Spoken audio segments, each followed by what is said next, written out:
Bismillahirrahmanirrahim. Assalamualaikum warahmatullahi wabarakatuh. Ketemu dengan saya di mata kuliah Manajemen Resiko di tahun 2020. Baik, untuk pertemuan pertama ini kita akan membahas 3 hal. Yang pertama yaitu tentang perbedaan risk dan hazard. Yang kedua tentang definisi manajemen resiko, dan yang ketiga adalah bagaimana ternyata resiko bisa menjadi sebuah tragedi kemanusiaan. Oke, ini adalah pesan dari senior di bidang resiko ya. Dari Pak Warren Buffett mengatakan bahwa risk comes from. Jadi resiko datang dari sesuatu yang kita tidak memahami apa yang sedang kita lakukan. Kok bisa begitu? Oke. Minggu lalu kita sudah menonton video ini bersama-sama ya, tapi kita bahas lagi. Perhatikan si mbak yang sedang mau menyeberang jalan. Karena ini sudah dewasa, maka dia sudah mulai mengenali resiko. Beda dengan anak kecil. Maka kata Pak Warren tadi tepat sekali bahwa ketika seseorang itu menyadari apa yang dia lakukan itu beresiko, maka itu adalah sebuah kesadaran yang sangat bermakna. Beda dengan anak kecil, ketika dia ada di pinggir jalan, dia tidak akan tahu bedanya jalan perumahan dengan jalan tol. Bagi dia tidak ada masalah karena dia tidak mengetahui apa yang sedang dia lakukan, dia tidak paham. Nah, karena ini kasusnya adalah orang dewasa, maka dia paham bahwa ketika kita menyeberang jalan ada sebuah resiko. Nah, apa dong bedanya resiko dengan hazard? Resiko adalah sebuah konsekuensi yang muncul dari sesuatu yang berupa hazard. Kalau dalam video ini disebutkan hazardnya ada 2 jenis ya. Hazard yang pertama yaitu sepeda pancal atau goes gitu ya, goeser. Kemudian yang satu lagi hazardnya berupa truk. Nah, di video ini kita juga sudah belajar bahwa ternyata sama-sama hazardnya gitu ya, konsekuensinya sama. Ketabrak sepeda itu sama-sama konsekuensinya. Beda dengan konsekuensi ditabrak truk pasti ya. Jadi konsekuensi ketabrak sepeda mungkin cuma luka-luka atau lecet. Tapi kalau ketabrak truk ya beda lagi gitu ya. Beda lagi tabraknya sebelah mana juga bisa jadi beda. Nah, tetapi dari satu jenis hazard saja ternyata likelihood-nya bisa jadi berbeda. Ketabrak satu sepeda dengan ketabrak 5 sepeda pasti berbeda level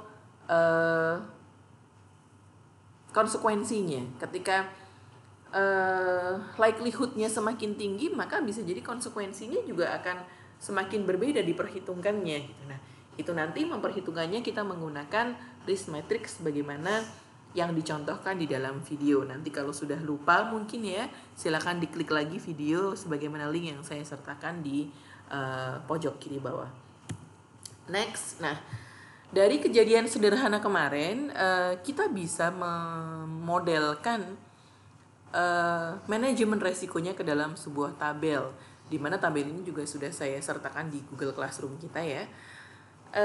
Jadi dari kejadian sederhana si mbak yang mau nyebrang jalan itu ternyata kita bisa melakukan manajemen resiko. Jadi apa sih manajemen resiko? Menurut definisi yang sederhana gitu ya, manajemen resiko adalah suatu pendekatan terstruktur atau suatu metodologi dalam mengelola ketidakpastian yang berkaitan dengan ancaman. Ketidakpastian inilah yang disebut dengan resiko. Ancaman inilah yang disebut dengan hazard, gitu ya. Jadi, apakah semua ancaman atau semua hazard pasti menjadi resiko? Ya, dia akan menjadi resiko. Tetapi resiko sendiri ketidakpastian. Artinya apa? Apakah sebuah resiko pasti terjadi? Belum tentu. Kayak seperti Mbak tadi, walaupun sepedanya banyak sekali, gitu ya, dengan likelihood yang sering atau high, tapi apakah pasti si mbak ketabrak? Ya belum tentu kan begitu. Belum tentu ketabrak. Pertama tergantung si mbak cara nyebrangnya. Yang kedua tergantung takdir juga kan begitu ya. Tetapi kalau kita bicara manajemen resiko, kita bukan membahas tentang takdirnya, tetapi bicara tentang bagaimana manusia memanage itu atau memitigasinya. Nah, definisi lain mengatakan bahwa manajemen resiko adalah suatu rangkaian aktivitas manusia, termasuk di dalamnya yaitu penilaian resiko, kemudian pengembangan strategi untuk mengelolanya, dan mitigasi resiko dengan menggunakan sumber daya, pemberdayaan atau pengelolaan sumber daya yang ada. Nah, tabel di kanan itu adalah contoh bagaimana proses risk assessment dilakukan. Dimulai dari risk identification, apa hazardnya, apa risikonya, sebagaimana di kolom yang saya kasih warna kuning. Nah, kemudian ada juga proses analisis, ya, penilaian resiko dipecah menjadi 3, risk assessment dipecah menjadi 3 aktivitas, yaitu risk identification dan risk analysis. Nah, di proses risk analysis ini di dalam video dia menggunakan model yang sederhana sekali untuk memberikan ilustrasi, yaitu menggunakan matriks sebagaimana kiri bawah ini. Nah, dari proses risk analysis inilah kemudian kita memilih risk evaluation-nya. Apakah mau ditransfer atau mau diterminate atau ditolerate atau ditreat. Nah, kalau misalnya ditreat, treatmentnya seperti apa? Nah, itulah yang disebut dengan langkah mitigasi. Itu adalah gambaran secara umum dari proses manajemen risiko. Penting nggak sih manajemen risiko ini? Penting sekali. Kenapa? Karena ternyata risiko yang tidak dimanage dengan baik itu bisa menyebabkan tragedi kemanusiaan. Kasus Mbak tadi itu juga bisa jadi tragedi kemanusiaan kalau si mbaknya buru-buru dan mengabaikan resiko ketabrak truk misalnya. Ketabraknya bukan cuma di kaki tapi di kepala, itu kan juga tragedi. Satu manusia bisa jadi meninggal. Dan tragedi yang paling parah terjadi di negara kita terjadi sekitar 2 tahun yang lalu ketika sebuah pesawat baru, ya, Boeing 737 Max Lion Air dengan kode penerbangan JT610 yang masih baru karena baru 2 bulan mengudara, pada akhir bulan Oktober 2018 jatuh. Dan korbannya bukan 1 tetapi 189 orang. Kok bisa? Apa hubungannya dengan resiko yang tidak dimanage? Apakah saya terlalu mengait-ngaitkan? Tidak. Kita lihat dulu, ya. Ternyata berdasarkan data yang dirilis oleh black box yang ditemukan oleh KNKT kemudian dirilis gitu ya, dari reportnya, dari recording dari black box itu tercatat ada 26 kali pilot yang bertempur sendiri dengan sistem anti-stall atau MCAS yang tertanam dalam kendali terbang pesawat. Jadi ini adalah sebuah sistem baru yang dianggap ini ya canggih gitu ya, dianggap canggih yang diharapkan mampu membantu proses pendaratan darurat ketika ada sesuatu dengan pesawat. Nah, ternyata justru sistem inilah menjadi resiko atau menjadi hazard dari kecelakaan pesawat itu sendiri. Kenapa? Karena nanti ada di slide berikutnya. Intinya dari slide ini saya mau cerita bahwa dalam black box tercatat ada 26 kali pilot mencoba bertempur, sehingga akibatnya pesawat bergerak seperti gelombang.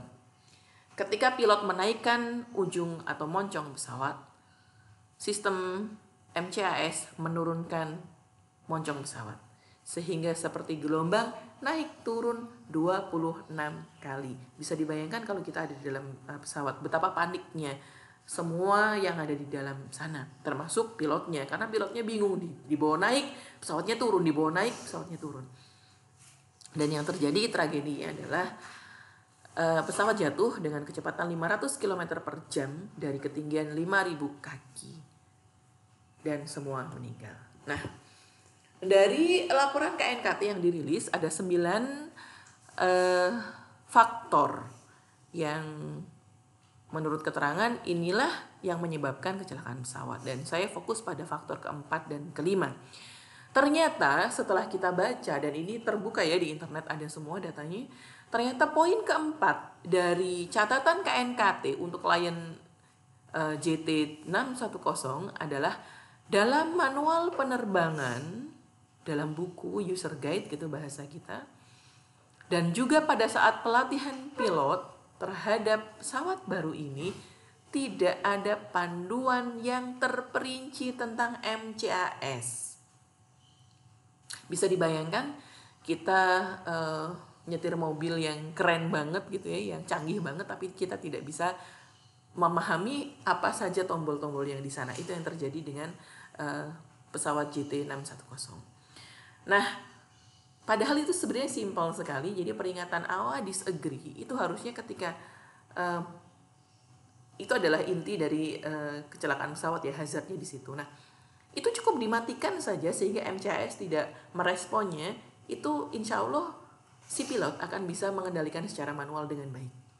Tetapi sayangnya pilot dan kopilot tidak tahu caranya menonaktifkan AOA disagree ini, sehingga sistem artificial intelligence yang ada di dalam pesawat itu memproses dia harus menukik ke bawah moncong pesawatnya.